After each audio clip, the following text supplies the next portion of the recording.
guys, welcome back to the channel. This is Gab from Tech Tips for Business. For today's video, we are going to talk about how to get the sum of time in Microsoft Excel. Let's get started. Actually, this function is pretty straightforward.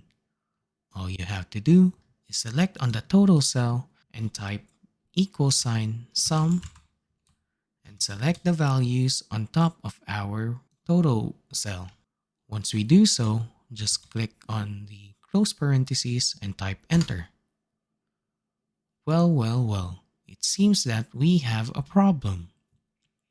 As you can see, we have values of 8 hours, 9 hours, 4 hours, 9 hours, and 8 hours in our table. How come we're only seeing 15 hours in our total? Well, that's a problem. But there's an easy solution for this. All you have to do is right-click on this cell, go to Format Cells, and go ahead and select Custom. Once you do so, we have to retain our value for H.